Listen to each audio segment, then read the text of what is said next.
우리가 전도가 뭔지를 조금 잘 정리하고 이 전도에 대해서 이게 얼마나 큰 행복이고 축복이라는 것을 우리가 이해하고 우리가 행복의 축제를 행했으면 좋을 것 같습니다. 여러분, 이 전도라는 것이 행복을 전하는 자예요. 하늘의 기쁨을 전하는 자가 이 전도예요.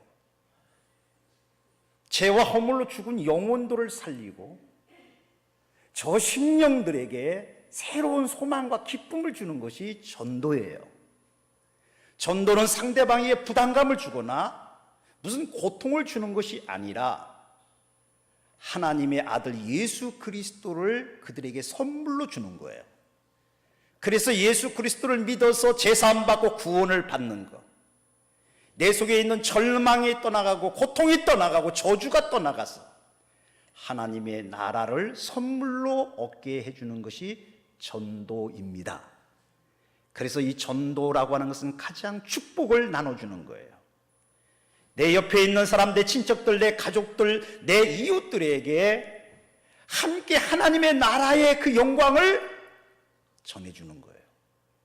이건 이 세상에서 가장 행복한 시간일 거예요. 가장 복된 시간이에요. 그래서 전도는 여러분들이 부담 갖는 시간이 아니고 고통의 시간이 아니야. 하나님이 내게 주신 이 복음, 내게 주신 이 하나님의 나라를, 생명을 저들에게 전해주는 거예요. 그래서 이 전도가 나에게 행복이 넘치는 시간이 되기를 주님의 이름으로 축복합니다. 한 영혼을 살려서 그 영혼이 천국 가서 천국에서 다시 만난다고 생각해 보세요. 그것보다 더 행복한 게 없을 거예요. 영원한 지옥 형벌 받아야 할 그 영원한 그 생명을 천국에서 만나고 천국의 주인공이 되게 만들어주는 것이 이 세상에서 그 무엇보다도 가치 있고 저는 존귀한 일이라고 생각합니다. 그래서 여러분들이 전도를 하기 전에 내가 먼저 행복해야 합니다. 할렐루야. 내가 먼저 기뻐야 합니다. 여러분, 사람은 영적인 존재이기 때문에 저 사람이 진짜 행복해서 복음을 전하고 있는지, 진짜 나를 사랑해서 복음을 전하고 있는지 아닌지를 알까요? 모를까요? 저는 다 안다라고 봅니다. 자기가 행복하지 못한데 남들에게 어떻게 행복하라고 말할 수 있겠어요? 그래서 여러분이 오늘 이 본문 말씀을 통해서 여러분들이 정말 행복한 시간이 되기를 바랍니다. 야, 이 전도라는 것은 이렇게 행복한 거구나. 이렇게 거룩하고 영광스러운 일에 내가 동참하는 거구나. 그래서 우리가 찬양 부렸잖아요. 주님이 내게 부탁한 이 일, 이 화목해 하라고 하는 이 복음을 전하는 이것은 누가 부러워한다? 천사가 부러워한다. 하늘에 있는 천사가 뭐가 부족하겠어요? 그런데 하나님의 복음을 맡은 우리들을 천사가 부러워하고, 야, 너는 너무 좋겠다. 하나님이 너에게 복음을 맡기셔서 천국 열쇠를 너에게 맡겨서 너희가 이 기쁜 소식을 전하는 모습을 보고 천사가 기뻐하고 천사가 부러워하는 존재가 전도하는 영광의 주역인 줄 믿습니다. 자, 오늘 저는 이 본문은요, 저는 어떤 면에 보면 그냥 단순한 마른 뼈가 살아난다는 환상이 아니라 죄와 허물로 죽은 영혼을 살리는 원리와 방법을 구체적으로 제시하고 있다. 또한 오늘 본문 말씀을 잘 주의 깊게 보면요, 이 전도할 때에 하나님이 하실 영역과 사람이 감당해야 할 영역이 명확하게 구별된다 하는 것을 볼 수 있습니다. 그러니까 이 전도는 내가 전적으로 하는 게 아니에요. 내가 해야 할 영역이 있고 하나님이 하셔야 할 분야가 있다는 거예요. 그런데 우리는 하나님이 해야 할 부분까지 내가 짊어지려고 하니까, 그것까지 내가 책임지려고 하니까 부담감 되고 힘들고 어렵다고 생각한 거예요. 오늘 이 본문을 말씀을 통해서 아하, 내가 해야 할 일이 요 부분이구나. 그러니까 이게 부담감되고 정말 어떤 면에 힘든 일이 아니구나 하는 것을 우리가 이 본문을 통해서 저는 깨달았으면 좋겠어요. 여러분, 이 주의 복음을 전해야 할, 이 기쁜 소식을 전해야 할 이 에스겔에게 하나님께서 이렇게 본문을 이렇게 분석해 보면 세 가지 이렇게 명확한 구분이 생겨져요. 첫째는 뭐냐면 마른 뼈가 가득한 절망에 대한 환상이 보여주는 거예요. 여러분들,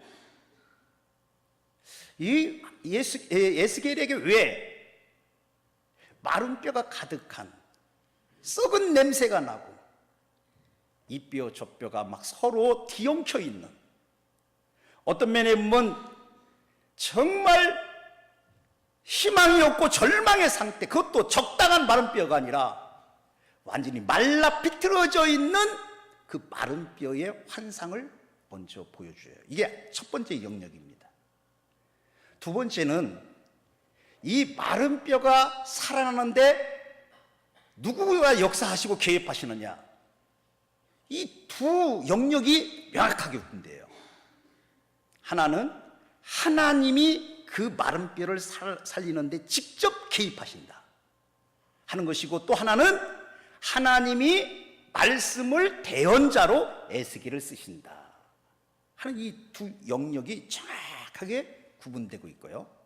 세 번째는 이 절망 속에 있는, 어떤 면에 보면 소망이 하나도 없고 다 죽어서 70년이 지났잖아요. 바벨론 포로에 잡혀가 70년의 그 세월 동안에 뼈들이 다 말라 비틀어지고, 어떤 면에 보면 썩어서 시체가 다 이제는 사라져서 뼈끼리 서로 부닥치는 그런 이 절망의 상황을 이제는 그들이 살아나서 회복되어지고 이제 그들이 생명을 얻어서 여호와의 큰 군대가 되어지는 이 세 번째 환상, 이렇게 첫 번째, 두 번째, 세 번째 이 환상을 이렇게 쫙 보여주겠다고요. 그러니까 1막, 2막, 3막으로 이렇게 딱 보여주는데, 여러분들 이 첫째 막은 어떤 면에 보면 고통이었을 거예요. 하나님께서 에스겔에게 어디로 데리고 가냐면 한 골짜기로 데리고 가는데, 그 골짜기는 마른 뼈들이 가득한 있는, 지금으로만 하나의 뭐냐면 공동묘지 같은 곳으로 데리고 간다는 거예요. 그래가지고 그 마른 뼈들이 가득한 현상을 보면서 하나님이 에스겔에게 이렇게 질문을 하셔요. 에스겔아, 이 마른 뼈들이 살아나겠느냐? 시체가 살아나는 것이 아니라 너무나 오랫동안 방치가 돼서 뼈들이 다 이제는 생기가 없고 다 말라서 비틀어져 있는 이 뼈들이 살아나겠느냐 하는 질문을 던져요. 자, 그러면 하나님께서 왜 에스겔을 마른 뼈들이 가득한 골짜기로 지나가게 하셨고, 왜 에스겔에게 이런 이상한 질문을 하셨을까요? 여기에 중요한 비밀이 담겨져 있다는 거예요. 에스겔은 선지자입니다. 특별히 지금도 에스겔은 어디에서 사역하고 있습니까? 여러분들, 이 바벨론의 지역에 아루 강가에서 외롭게 선지자의 사역을 하고 있어요. 이 에스겔에게 하나님께서 이 마른 뼈가 가득한 이 골짜기를 지나가게 하시는 거예요. 어떤 면에는 에스겔에게 그 긍휼함을 터득하게 하기 위해서인 것 같아요. 고통과 아픔을 당하는 그 선자도 그 함께 공유하기 위해서, 그 아픔을 공유한다는 것이, 그들의 그 절망을 공유한다는 것이 그렇게 쉬운 일이 아닙니다. 여러분들, 우리 옛말에 이런 말을 합니다. 배고프지 아니한 사람은 가난한 자의 아픔을 공유할 수 없습니다. 내가 병들지 아니해서 내가 정말 죽을 그 병에 걸리지 않는 사람은 병들어서 아픈 자의 마음을 공유가 될까요, 안 될까요? 안 된답니다.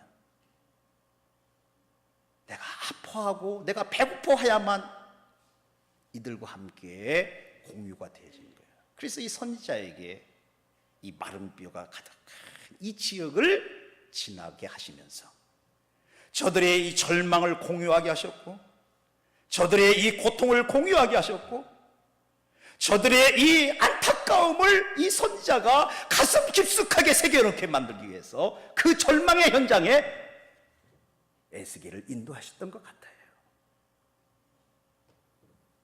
그러면서 이 에스겔에게 이 마른 뼈가 살 수 있겠느냐 하는 것은 에스겔의 믿음을, 그의 고백을 듣기 위해서인 것 같습니다. 에스겔이 이렇게 얘기하질 않아요. 하나님, 불가능한데요? 죽은 시체가 살아나는 것도 어려운데, 이미 죽어서 70년에서 뼈가 다, 뼈끼리 다 나누어져 있고 살이 다 썩어서 더 이상 소망이 없는 이 마른 뼈가 어떻게 살아날 수 있겠습니까? 라고 답변하질 않아요. 에스겔은 이렇게 답변합니다. 주께서 아시나이다. 한번 따라하겠습니다. 주께서 아시나이다. 이 얘기는 이게 참 묘미한 얘기예요. 이 말은 에스겔은 하나님이 누구신지를 알았어요. 그 바벨론에서 지금 포로 생활하면서 선지자 사역을 하고 있기 때문에 하나님의 전지전능하심을 알았어요. 그런데 한 가지 깨닫지 못한 것이 있어요. 하나님, 왜 이 백성에게 이렇게 고통을 주시는지, 이 백성이 왜 이렇게 마른 뼈가 되고 왜 그렇게 이렇게 절망과 고통과 이 포로 생활에 이 아픔을 줬는지를, 정말 이 아픔을 공유하지 못했던 겁니다. 그리고 하나님의 뜻을 더 깊이 알기 위해서 에스겔이 이렇게 답변하지 않았겠습니까? 저는 이 마른 뼈가 살 수 있는지 없는지 제 힘으로는 모릅니다. 제 능력은 없습니다. 그러나 주께서 아시나이다 한 원문에 보면 주님이 그 마른 뼈들을 살리겠다고 하시면 살아날 줄 믿습니다 라는 고백입니다. 이게 아주 긍정적인 답변이죠. 그러니까 내 힘으로는 안 되되 하나님이 역사하시고 하나님이 저 영혼을 구원하신다고 하면 될 줄 믿습니다. 이게 믿음의 고백 아닐까요? 이게 믿음의 고백이에요. 여러분, 저는 하나님을 믿는 사람들은요, 부정적인 말을 안 하는 게 좋아요. 원망하는 말을 안 하는 게 좋아요. 왜 그럴까요? 그 말이 자기 인생을 불행하게 만들어요. 그래서 불평하는 말, 힘든 말들을 안 하는 게 좋아요. 그래서 여러분들 에스겔에서 우리가 배울 것이 있어요. 그 에스겔이 뭡니까? 나 못하는데요? 아니, 하나님, 내가 못하는 거 하나님 다 아시면서 왜 나한테 그런 질문 하십니까? 기분 나쁘게? 이렇게 답변하지 않았다는 얘기예요. 에스겔은 지혜가 있었어요. 내 힘으로는 안 되고 내 생각으로는 안 돼도 하나님은 하실 수 있습니다. 하나님만이 이 해답을 갖고 있습니다. 우리 이런 고백을 하기를 예수님의 이름으로 축복합니다. 저는 이 믿음의 사람들이 특징이 있어요. 믿음의 사람은 부정적인 생각을 하지 아니해요. 부정적인 말을 가급적이면 금해요. 그래서 성경에 보면 예수님이 이렇게 말씀하셨어요. 할 수 있거든이 무슨 말이냐? 믿는 자들에게는 능치 못할 일이 없느니라. 그의 제자인 사도 바울은 이렇게 말씀하셨습니다. 내게 능력 주시는 자 안에서 내가 모든 것을 할 수 있다. 이게 여러분들 뭐냐면 하나님을 절대 신뢰하는 믿음에서 나오는 고백인 줄 믿습니다. 여러분들 이 모세도 홍해 바다가 가로막혔어요. 가로막고 있는 그 아픔 속에서 앞뒤가 지금 진태양난에 빠져 있는데 원망하고 불평하지 아니합니다. 그리고 하나님께 기도했더니 하나님께서 홍해 바다를 열어주셨습니다. 소녀 다윗 골리앗의 앞에 섰을 때에 원망하고 불평하지 않습니다. 보통 사람 같으면 이랬을 거예요. 아니 어른들 도대체 뭐 하는 겁니까? 이 전쟁이 났으면 어른들이 앞장서야지. 어른들이 안 서니까 제가 나오잖아요. 이런 고백을 하지 않아요. 아니 장수가 나와서 지금 싸워야 장수들이 뭐합니까? 당신들이 무서워서 벌벌 떨고 나 지금 소녀 다윗이 나가잖아요. 이렇게 말하질 않아요. 여러분 이게 긍정적인 마음을 갖고 있는 거예요. 뭐라고 다윗이 외치면서 나갑니까? 너는 창과 칼로 내게 오거니와 내게는 만군의 여호와의 이름이 붙잡고 나는 간다. 오늘 구원을 행하시는 하나님을 나는 볼 것이다. 그리고 와서 골리앗을 때려 눕히잖아요. 이게 바로 뭐냐면 주께서 아시나이다 하는 믿음하고 함께 연결되어 있는 거예요. 여러분 그래서 그 고백을 듣고 하나님께서 역사하시기 시작해요. 네가 주께서 아시나이다 라고 얘기했으니까 4절에 보면 또 내게 이르시되 너는 이 모든 뼈들에 대해서 대언하여 이르기를 마른 뼈들아 여호와의 말씀을 들을지어다. 아주 하나님이 구체적으로 그 마른 뼈들을 살리는 방법을 제시해요. 여기서 우리가 지금 주의하게 줄을 칠 것은 뭐냐면 대언이란 말입니다. 이 대언이란 말이 뭔지를 여러분들 잘 이해하셔야 합니다. 여러분 이 대언이란 말이 뭘까요? 하나님의 말씀을 받아 대신 전하는 거예요. 즉 하나님이 주신 말씀을 가감하지 않고 믿음으로 그대로 외치는 거예요. 그게 대언이라고 말합니다. 원문에 보면. 그러니까 자신의 이성과 자신의 경험과 자신의 생각을 가지고는 이 마른 뼈들에게 자기가 전해봤자 아무 반응이 안 나타나야죠. 여러분들 지금 만약에 공동묘지에 가서 여러분들 내가 이 묘지에 있는 사람 살리겠다. 그리고 그 묘지에 가서 얘들아 죽은 시체들아 다 일어나라 하고 외치면 여러분들 그 사람을 향해서 여러분들 뭐라고 하죠? 또라이, 미쳤구나.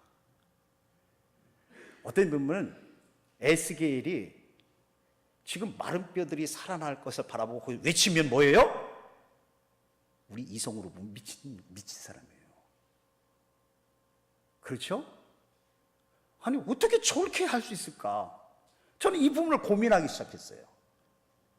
아니 지금 죽은 시체도 아니고 70년이 넘어서 지금 마른 뼈가 돼가지고 완전히 생기도 없는 저 마른 뼈를 향하여 살아나라고 하나님의 말씀을 전하는 에스겔은 미치광이 같이 보이는 거예요.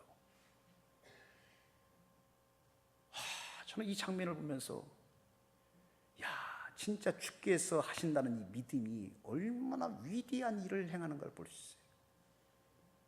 이 믿음은 불가능을 가능케 하는 도전할 수 있는 힘이 원동력이 믿음이라고 하는 단어예요. 그래서 지금 이 하나님의 말씀을 대언하자 마른 뼈가 말을 듣기 시작해요. 여러분 이게 기적인 줄 믿습니다. 그런데 이 해석이 11절에 보면 해석이 이렇게 나와요. 또 내게 이르시되 인자야 이 뼈들은 이스라엘 온 족속이라. 그들이 이르기를 우리의 뼈들이 말랐고 우리의 소망이 없었으니 우리는 다 멸절되었다 하느니라. 마른 뼈가 뭐라고요? 온 이스라엘 족속이다. 다시 말하면 바벨론 포로에 잡혀가 있는 하나님 앞에 정말 저주받고 심판받아서 멸망을 당하는 이들을 지금 뭐냐면 마른 뼈라고 했다는 거예요. 하나님의 영이 떠나서 신이 떠나서 버림받고 정말 고통 속에 있는 이들이 마른 뼈다라고 그 다음에 해석을 해줘요. 여러분들 오늘날로 말하면 하나님을 믿지 않고 지금도 세상에 돈과 명예와 쾌락을 쭉 추구하고 살아가는 세상 사람들을 향하여 마른 뼈다. 아직 주님을 영접하지 못한 사람, 그들이 마른 뼈다. 여러분들, 제가 질문 한 가지 할게요. 여러분들, 전도는 그 영혼을 내가 살리는 겁니까? 주님이 하시는 겁니까? 예? 내가 그 영혼을 살리라고 덤벼들이라는 거예요? 주님이 하시니까 너는 뭐만 하는지 얘기하라. 말씀만 얘기해 주라. 그 얘기 아닙니까? 그러니까 여러분, 전도는 어려운 게 아니에요. 주님이 역사하지 않는다면 안 되는 거예요. 그러니까 에스겔은 이걸 명확히 아는 거예요. 내가 해야 할 영역과 하나님이 해야 할 영역이 있구나. 나는 뭐만 하면 된다. 순종만 하면 되는구나. 여러분들, 말씀을 툭 던져도요, 주님이 저 영혼 구원하시려고 계획하셨으면 그는 그 한마디가 딱 던지는데 그 사람은 그것이 막 생명을 살리는 능력이 나타날 줄 믿습니다. 이걸 여러분들 깨달아야 합니다. 이 비밀을 아셔야 합니다. 그러니까 막 내가 저 사람 어떻게든지 막 교회 끌고 오려고 내가 막 몸부림치고 막 내가 설득하고 내가 막 뭔가를 해가지고 그 사람을 내가 데려왔다. 교회 나오겠다. 천만에면서 그거 아니에요. 그거 아니에요. 오늘 에스겔의 이 환상을 보면요, 그 사람을 거듭나게 하고 그 사람을 예수 믿게 하고 그 사람을 하나님의 군대로 만드는 것은 에스겔이 아니라 누구다? 하나님이시다. 할렐루야. 여러분들 복음만 전하면 돼요. 그래서 예수님도 똑같이 얘기했어요. 바울도 똑같이 그렇게 했어요. 주 예수님 믿어라. 그건 너와 내 집이 구원 얻으리라. 그 한마디 전한 거예요. 예수가 누군지 뭐 가르치고 설명하고 무슨 뭐 성경 공부하고 그래서 그 여러분들 뭐냐면 간수의 그 집안을 구원한 게 아니에요. 한마디 딱 던졌습니다. 주 예수를 믿으라. 여러분, 그것이 해답인 줄 믿습니다. 이거 할 수 있잖아요. 아직도 주님을 만나지 못하고 아직도 내 주변에 있는 그 친척들이나 가족들이나 친구들이나 아직도 하나님을 만나지 못해서 지옥 같은 인생을 살고 불행한 인생을 산 사람들에게 간단하게 할 수 있잖아요. 예수 믿으면 행복할 수 있습니다. 그거 못하겠냐고요. 왜 못하는 거예요? 뭘 할 수 있잖아요. 입이 있잖아요. 믿음이 있잖아요. 하나님이 나와 함께 하시는 줄 믿습니다. 그러니까 우리는 간단하게 해서만 얘기하면 되는 거예요. 사랑하는 여러분들, 이 마른 뼈들이 살아나는 기적의 형사가 있는데요, 첫 번째는 가서 말씀을 전할 때 그 마른 뼈가 살아나서 힘줄이 생기고 살이 오르고 여러분 가죽이 다시 회복되고 피부가 다시 살아난다는 거예요. 이게 육적인 회복입니다. 육체적인 회복. 여러분, 이것을 오늘날 적용하면 이 얘기하고 똑같은 거예요. 여러분들 보면요, 우리가 죄로 말미암아 내 심령이 깨지고 부서지고 흐트러지고 무너졌던 내 마음들, 내 가정들, 여러분들 뭐가 우리를 회복시킬까요? 부부관계 다 깨어지고 자녀의 관계도 다 깨지고 내가 이 인생 이게 뭔가 하면서 정말 좌절하고 싶고 낙심하고 싶고 정말 주저앉고 싶을 때에 뭐가 우리를 회복할 수 있느냐는 거예요. 뭐가 우리를 치료할 수 있냐는 거예요. 말씀 한마디인 줄 믿습니다. 말씀 한마디가 들어오기 시작하면요, 내 가정이 삽니다. 부서졌던 내 마음이 회복됩니다. 말씀이 들어오면 심령이 변화되기 시작합니다. 환경을 바꾸려고 하지 마세요. 나를 바꾸려고 하지 마세요. 죽었다 깨어나도 안 됩니다. 말씀이 들어오면 나를 바꿉니다. 환경은 누가 바꾼다? 말씀이 바꾸는 줄 믿습니다. 말씀이 들어오기 시작하면 변화가 임한다는 거예요.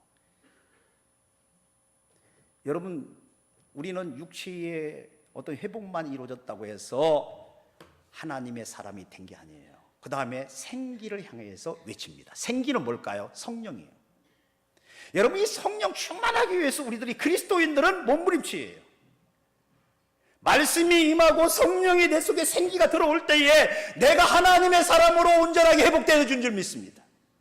하나님의 사람으로 온전하게 회복됐다는 얘기가 뭐예요? 여호와의 군대가 됐다는 얘기예요. 이게 무슨 말이냐면 현대말로 바꾸면요, 이제는 내가 왜 사는지 아는 거예요. 내가 왜 이제는 어떻게 살아가야 내 인생이 행복한지 아는 거예요. 나 혼자 살아가는 게 아니라 하나님의 군대처럼 이제는 주님과 함께 동행하는 내 인생으로 바뀌어진 거예요. 천국으로 바뀌어진 것인 줄 믿습니다. 이제는 절망 속에 내 인생이 사는 것이 아니라 희망의 내일을 바라보며 천국을 바라보며 내 인생이 새롭게 살아갈 수 있는 거예요. 그게 여호와의 군대란 말이에요. 말씀 결론 짓겠습니다. 여러분은 어떻게 살기를 원하십니까? 마른 뼈같이 비참하게 원망하며 불평하며 사회를 향하여 저주를 퍼부며 나는 내 인생 정말 태어난 것이 불행이라고 저주 같은 내 인생이라고 외쳤다면 이제는 오늘 이 메시지를 통해서 하나님의 말씀이 나를 회복하면 나에게도 희망이 있구나. 성령이 내게 임하시면 내가 비전의 사람으로 환상의 사람으로 바뀌는구나. 이 귀한 일을 행하는 일에 우리 신창교회 여러분들이 쓰임받기를 주님의 이름으로 축복합니다. 전하세요. 복음을 전하세요. 기적은 나타날 줄 믿습니다. 기도하겠습니다.